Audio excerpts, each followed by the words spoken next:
పరిశుద్ధమైన నామమునకు స్తోత్రం కలుగును గాక. ప్రభు అయిన యేసుక్రీస్తు నామములో మీ అందరికీ శుభములు సమాధానం కలుగును గాక. అందరికీ వందనాలు. బాగున్నారా? ఈ వాక్యంలోకి వెళ్దాం.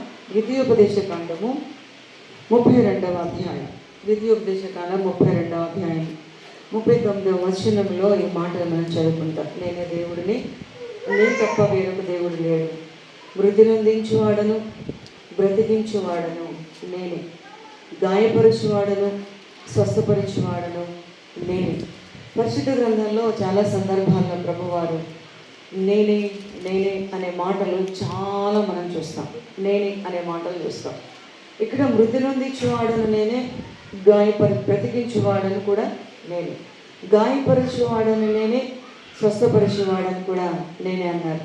ఇదే మాట యోబు గ్రంథంలో కూడా మనం చూస్తాం. దేవుని యొక్క పరిశుద్ధ గ్రంథంలో యోబు గ్రంథంలో కూడా ఈ మాటను మనం చూస్తున్నాం.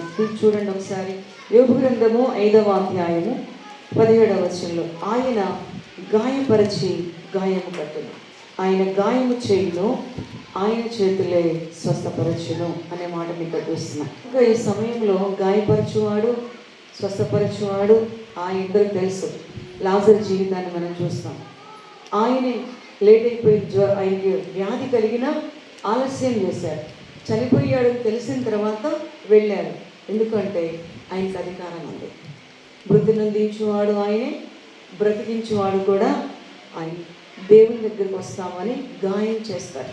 గాయం చేసి ఆ తర్వాత ఆయన కట్టుకట్టేవారు ఆయనే. ఆ విధంగానే మేము ప్రభువారి దగ్గరికి వచ్చాం. 93వ సంవత్సరంలో గాయం కలిగింది, గాయము చేశారు, అనారోగ్యం కలిగింది. ఆ అనారోగ్యంలో మేము ప్రభువారి దగ్గరికి రావడం జరిగింది.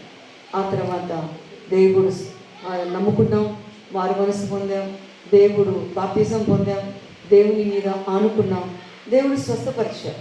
ఇప్పటి వరకు కూడా ఈ 30 సంవత్సరాలు కూడా సంపూర్ణమైన ఆరోగ్యంతో నడిపిస్తూ ఆయన సేవలో వాడుకుంటున్నారు. కనుక గాయం చేయవాడు గాయం కట్టువాడు కూడా ఆయన. ఒకసారి ఎవరికి వారు ఆత్మపరిశీలన చేసుకున్నాం. గాయం చేయువాడు గాయం కట్టువాడు. గాయపరచబడినవారు, బాధపడుతున్నవారు, కృంగిపోయిన వారు కొన్నిసార్లు దేవుడు మనల్ని గాయపరుస్తారు. యోబు గారి జీవితంలో గాయం కలిగింది. దేవుడే మళ్ళా కృప చూపించారు, రెండంతల ఆశీర్వాదంతో నింపారు. ఈ సమయంలో ఎటువంటి పరిస్థితుల్లో ఉన్నారు, దేవుడు మీ గాయమును కట్టును గాక, ఆయనే మిమ్మల్ని బాగు చేయను గాక. గుండె చెదరిన వారిని బాగు చేసే దేవుడు కాబట్టి ఆయన చేతులే స్వస్థపరిచి బాగు చేయను గాక, జీవితములను కట్టును గాక, హృదయముల నెమ్మది ఆనందమును కలుగు చేసి ఆశీర్వదించి స్వస్థపరచును గాక.